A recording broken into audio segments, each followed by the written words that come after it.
చల్లగుత్తలండి. మీకు వచ్చా? మీరు వండుకుంటారా?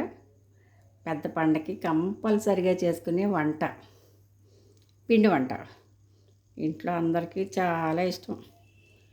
చేయడం ఎంతో కష్టం, కానీ ఏం చేస్తాం, తప్పదు, వండుకోవాల్సిందే. ఇది చల్లగుత్తలు వేసుకునే స్టాండు. ఇది మా అమ్మగారు ఇచ్చింది. నేను దీంతోనే ఎప్పుడూ వండుకుంటా. ఇంకో దాంతో అయితే రాదు. ఇది ఎప్పుడు ఇలా నూనెలో పెట్టి ఉంచాలి. బాగా కాగి నూనెలోంచి తీసి కలిపిన పిండిలో ఇలా సుయ్యమంటది ముంచుకోవాలి. దీన్ని ఇలా మళ్ళీ తీసుకొచ్చి దీంట్లో పెడితే చల్లగుత్త అయిపోయింది. గులాబీ పువ్వు అంతే. చూసారా? నాకు దీంతో మాత్రం ఇలా వస్తుందండి. ఈ డబ్బా పేరు చల్లగుత్తుల డబ్బా. స్టీల్ డబ్బా అంటాం, ఎప్పుడో మానేసాం. ఇది నా టార్గెట్. చాలా మట్టుకు రీచ్ అయిపోయా. మధ్యలో వీడియో తీద్దామని చెప్పేసి ఈ గిన్నె నిండా పిండి కలిపాను. వీడియో తీద్దామని చెప్పి మళ్ళీ మొదలుపెట్టా. ఎందుకంటే ఇది గబగబా స్పీడ్గా చేయాలండి. అసలు ఒక్కసారి కూడా అటు ఇటు వెళ్ళడానికి వీలు ఉండదు. చక్కమని. చూసారా? ఇది అయిపోయింది. ఇంకోసారి ముంచుతాను. ఇలా సుయ్యమనేంత వరకు వేడి అసలు ఫస్ట్ పెట్టాలి. ఇది మనం పిండి కలపడానికి ముందే నూనె పెట్టేసుకుని ఎప్పుడు అలాగా ఉంచేయాల్సిందే. ఇంకా ఆల్మోస్ట్ ఆల్ డన్ అయిపోయింది. ఇందులో వేస్తే నూనె ఓడద్ది. అది తీసి చల్లారాక డబ్బాలో వేసుకోవడమే.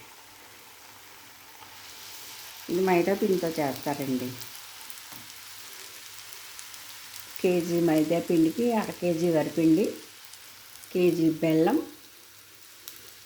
సువాసనకి మనం యాలకులు ఎన్ని కావాల్సి అన్ని వేసుకోవచ్చు. బాగుంటుంది యాలకులు వేసుకుంటే. కొలత కావాల్సిన వాళ్ళకని చెప్తున్నానండి. మనం చేయి తిరిగిన వంట వాళ్ళం కదా, ఎలా వేసినా వచ్చేస్తుంది నాకైతే.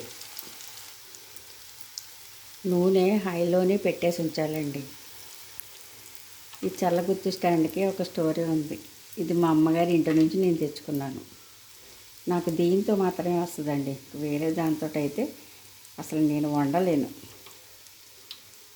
మా అమ్మగారింటి గుర్తొచ్చింది. మహాతల్లి, ముగ్గురు అమ్మాయిలవే. రాత్రి మమ్మల్ని మా ముగ్గురికి కూడా అన్నం తినిపెట్టేసి పడుకోబెట్టేసేవారు. తెల్లవారేటప్పటికి బొగ్గులు పొయ్యండి, మామూలు పొయ్యి కూడా కాదు. బొగ్గులు పొయ్యో లేకపోతే పొట్టు పొయ్యో ఏమీ తెలియదు కదా మనకి అప్పుడు, తినడం తప్పితే. అందరిలోకి పెద్దమ్మాయిన నేను కాస్త అర్థం చేసుకునే వయసులోనే అనమాట. ఆ తర్వాత తెలిసిందనుకోండి. తెల్లవారేటప్పటికీ అమ్మ అప్పుడు ఇలాంటివన్నీ ఇంత సోపులు, స్టీల్ డబ్బాలు, ప్లాస్టిక్ టిన్నులు ఏమీ లేవండి. పొద్దునే ఇనప డబ్బాలు, పెద్ద బియ్యం డబ్బాలు. అప్పట్లో ఇనప డబ్బాలు కూడా వేసుకునేవారు. ఇంకో ఇప్పుడు మా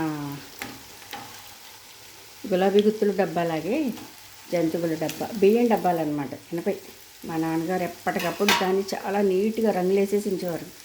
జంతువుల డబ్బా